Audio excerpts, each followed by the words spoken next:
Hi, welcome everyone to my Mind Wellness channel.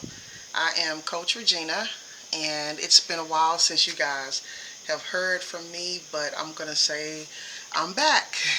I've actually kind of taken a bit of a hiatus and allowing myself to reflect on my own mental health journey.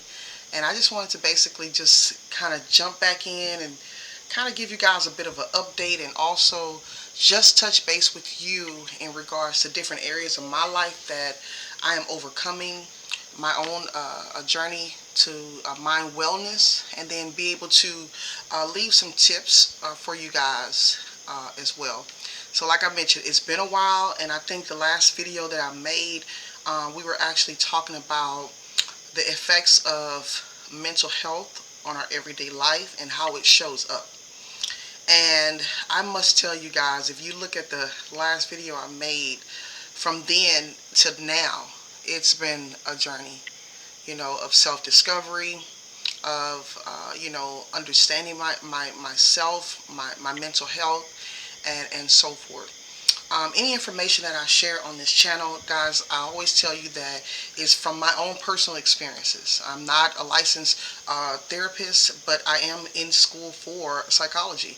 So at some point, I may end up, finishing the journey, and then that'll be, where I'm at in my life. But until then, the information that I share with you guys is strictly from experience. I do a lot of research on mental health and the effects of the mental health on our everyday life and how it affects our relationships, how it affects our physical being, how it affects our emotions and so forth. So I'll be able to share this information with you guys because of the research that I do. With that being said, let me just jump in. So the video that I'm making today is essentially talking about unresolved trauma and how trauma shows up in your life when you think that you have healed in certain areas of your life and you're living. You're living. You're going to your job. You're taking your kids to school. You're interacting with family members, and you're doing all these different things. You're in and out of traffic. You're going to grocery stores, and you're doing all these different things. And what I have come to learn is that we're not cognizant of how our mental health shows up in these areas. And so when I talk about unresolved trauma, essentially I'm talking about the things that are in us that come from either our childhood, past relationships, abandonment, from, friendships, betrayal, and different things like that. So what I've come to realize is that there are several different types of trauma. And depending on how the trauma showed up in your life is essentially how it will manifest in your daily interactions. So, for example, if you experience complex trauma, I'm finding out that complex trauma is associated with betrayal. It's associated with, child development. You may have been left, in the care of someone other than your initial caretaker. So that may leave some developmental trauma that you may struggle with. As you go into your adolescent years, you may have had friendships where you had someone that you considered your friend, and they betrayed you. Then that you have betrayal trauma, and that betrayal trauma actually shows up in complex trauma.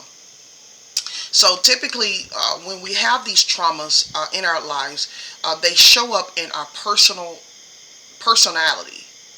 They show up in our personality. So you may find areas of your life where you're more anxious, where you're less forgiving, or you're more triggered, or you find yourself very reactive. Well, essentially, these are how the traumas show up. So if someone betrayed you in past times and you still interact with that person or not, when that person comes around you, you're going to feel rather anxious. You're going to find yourself not being able to look that person in the eye, make eye contact, or you may find yourself, fidgety, or you're not being forthcoming. And you may even be pacifist. You may pacify the relationship where you're not truly being your authentic self as well. So that's how betrayal may show up. Let's give an example of, being like for a child who grows up with developmental betrayal. That child may experience trust issues. So you may end up having a situation where it's hard to leave that child somewhere without that child having this dramatic emotional response, or their behaviors just become so dramatic and too much to deal with, and you're like, well, what's going on, daughter or son? Well, that child may not be able to express to you that they have some areas of their life that they too are struggling with, that are associated with betrayal or neglect. Now let's talk about relationships, past marriages, or significant others. There may have been situations where that person, cheated on you, or you cheated on that person. That person was not forthcoming about parts of themselves or different things like that. All of these areas that I just mentioned are essentially how one begins to experience trauma or traumatic events, and they end up showing up in our life, but they actually store themselves within the body. They store themselves in the unconscious or subconscious portion of our brain, and then our brain essentially takes a memory of that, and it houses that information, and so it's almost like on guard for future events that may align to those specific behaviors that may show up in other people or other situations or so forth. The problem with these areas of trauma is that, according to research, it indicates that if you don't heal these areas of your life, they're going to continue to show up. You can't get around it. They're going to show up in your everyday lives. They're going to show up in new relationships. They're going to show up in areas of your life that where your children are needing to trust you, or your adoptive children may need to trust you. Whatever the case may be. The goal of it all is to go deep within yourself, to sit within yourself, to be able to ask the hard questions. What happened in my life? What event occurred in my life that was so traumatic that it broke me down? That it allowed me to become a victim, where I now put up these walls, and I have this exposure of myself to individuals, where now I have become fearful of new relationships, new friendships, new experiences, so much so that I either isolate myself from individuals. I'm not very forthcoming about my own personality and different things like that. You have to ask yourself these questions, because if you have any aspirations of being anything in your life other than the person that you are, and if that person is unfulfilled, that means that particular area of your life has to be healed. This is something that I had discovered in my own life, where I've worked a 9-to-5 job. I've owned my own business. I've been very successful in that regard. I've been to school. I've had relationships. I've had friendships and all these different things. But I've lost things and peoples along the way. And in that, I didn't understand. So in my mind, the memory that I took, remember I tell you that the mind takes a memory of it, was that they were just not right for me, or I was just not right for them, or they couldn't match my energy, and so forth in that nature. But what we don't understand is that a lot of our behaviors are ingrained in us. And so when we have these relationships, we tend to behave in a certain way because we have not addressed those underlying issues. And as long as those issues go unresolved, then we can't be our best self in those relationships. We can't be ourselves in front of our children. We can't be ourselves at that job that you desire. Everything is almost like we're tiptoeing on eggshells, because we're not being authentic self. And the reason why we're not being authentic self is because of the trauma. Trauma causes us to put on a facade. It becomes the first responder of our interactions. It's the reason why we cut people off when they're talking to us. It's the reason why we're triggered when we have a heated conversation with someone. It's the reason why we find ourselves unforgiving towards others who may have only had one incident of wrongdoing in our lives. We go back into the brain in the subconscious portion of our brain where all that trauma is, and we make those people pay the cost for those experiences. So my question to you is, when does it stop? When is enough enough? You have to ask yourself those questions. When I mentioned that you have to go inside and you have to ask those hard to ask questions to yourself, you're going to have to deal with the little child, the one that was wounded, betrayed. You're going to have to go and deal with the friend.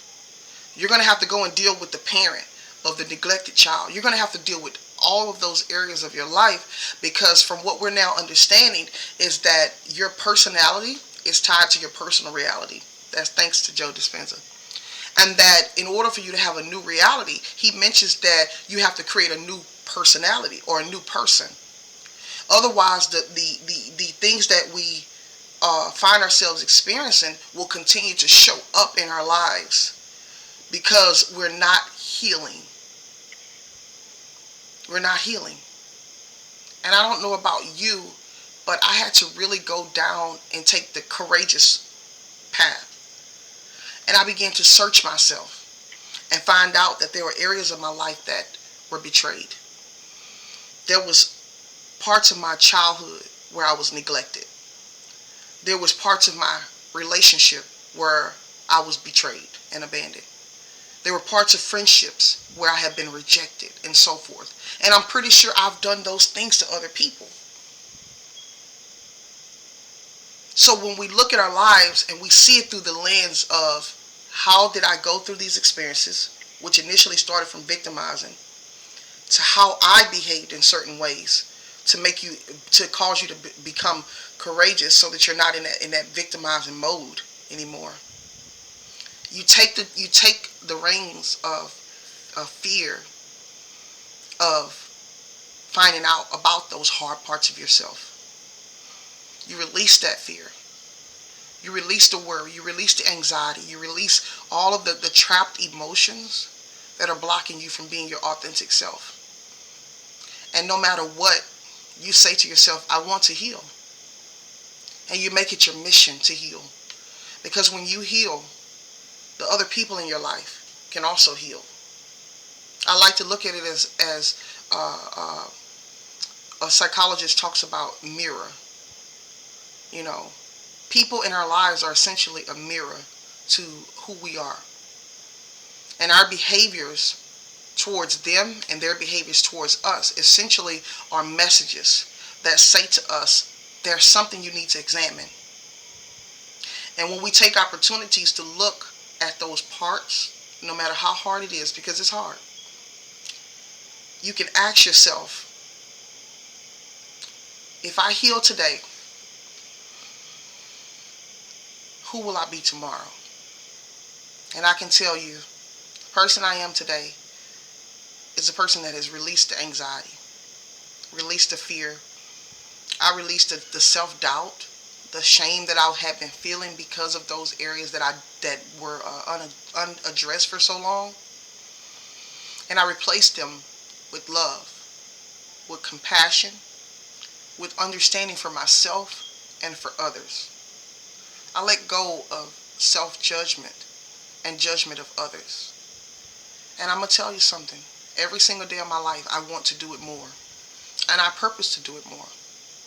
So me sharing this video with you guys was essentially a part of me breaking free from the parts that were so broken, so fearful, and so self-doubting. Making videos can help me do that. And that's why I had started before.